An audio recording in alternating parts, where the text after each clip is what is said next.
தற்பொழுது சசிகலா தரப்பு ஆதரவாளருமான நாடாளுமன்ற உறுப்பினர் நவநீத கிருஷ்ணனின் செய்தியாளர் சந்திப்பை பார்க்கலாம். அண்ணா திராவிட முன்னேற்ற கழகமாக அறிவிக்க வேண்டும் என்றும், எனவே இரட்டை இலை சின்னம் மாண்புமிகு சின்னம்மா அவர்களுக்கு தான் கொடுக்கப்பட வேண்டும் என்றும் எடுத்துரைக்கப்பட்டது. அதே வேளையில் பொறுத்தவரையில என்ன சொல்றாங்கன்னா, சசிகலாவே ஒரு குற்றவாளியாக சிறையில் இருக்கிறார். அவர் எப்படி ஒரு தேர்தலில் போட்டியிடும் ஒரு உறுப்பினருடைய வாக்காளர் பட்டியலில் வேட்பாளர் பட்டியலில் கையெழுத்திட முடியும் அப்படின்ற அதாவது வேட்பாளர் தேர்வு என்பது பாராளுமன்ற பார்லிமெண்டரி கமிட்டி ஆட்சி மன்ற குழுவினால் தேர்ந்தெடுக்கப்பட்டிருக்காங்க. இவங்களுக்கு சின்னம் இரட்டை இலை சின்னத்தை இந்த வேட்பாளருக்கு ஒதுக்கலாம் என்ற கையொப்பம் விடுவது என்பது ஒரு மினிஸ்டீரியல் ஆக்ட். அவங்களா அந்த வேட்பாளரை தேர்ந்தெடுக்கின்ற வேலையை அவர்கள் செய்யவில்லை, பொதுச் செயலாளர் என்ற முறையில் செய்யவில்லை.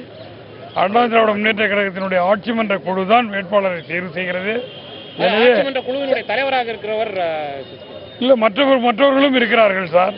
அவங்க ஒருத்தரே அவங்க எடுக்கல. அதே வேளை இந்த இரட்டை இலை சின்னத்தை முடக்குவது, இந்த ஃப்ரீஸ் பண்ணி வைக்கணும்ன்ற சம்பந்தமான வாதங்கள் எதுவும் இரண்டு தரப்புல வச்சீங்களா? இல்ல நீங்க உங்க தரப்புல? எங்க மாண்புமிகு சின்னம்மா தரப்புல எங்களுக்கு தான் அது உரித்தானதே என்று வாதிடப்பட்டது. அவர்கள் தரப்புல அந்த முடக்கணும் அப்படின்ற மாதிரியான ஏதேனும் வாதங்களை முன் வச்சாங்களா சார்?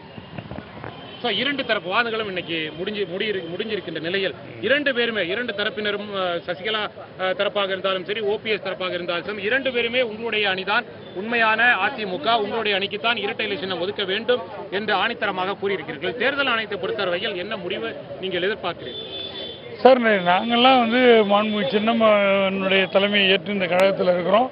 நாங்களும் அதை பார்த்த வகையில் நியாயப்படி சட்டப்படி இரட்டை இலை சின்னம் என்பது மாண்புமிகு சின்னம்மா தலைமையிலான அண்ணா திராவிட முன்னேற்ற கழகத்திற்கு மட்டும்தான் உரித்தானதாகும். டிடிவி தினகரனுடைய அந்த நியமனம் செல்லாது அப்படின்ற மாதிரியான வாதங்களும் முன்வைக்கப்பட்டிருக்கிறது. அதெல்லாம் தேவையே இல்லை. அவர் குறிப்பிட்டதை போலதான் இந்த சின்னங்களை முடக்குவது போன்ற எந்த விதமான வாதங்களும் நாங்கள் தற்பொழுது வரை கேட்கப்படவில்லை. நிச்சயமாக எங்கள் தரப்புக்கு அவர்கள் ஒதுக்குவார்கள். ஏனென்றால் எங்களுக்கு தான் பெரும்பான்மை பலம் இருக்கிறது. பொதுக்குழு உறுப்பினர்களும் சரி, சட்டமன்ற உறுப்பினர்களும் சரி, மற்ற தரப்பிலிருந்தும் சரி, நாடாளுமன்ற உறுப்பினர்களும் எங்களுக்கு தான் அதிகப்படியாக இருக்கின்றார்கள் என்ற வாதங்கள் முன்வைக்கப்பட்டிருக்கின்றது. இந்த வேளையில் இன்னும் ஒரு 2 மணி நேரத்திற்குள் தேர்தல் ஆணையமானது இது குறித்த இறுதியான ஒரு முடிவினை எடுத்துவிடும் என்று எதிர்பார்க்கலாம். காயத்ரி.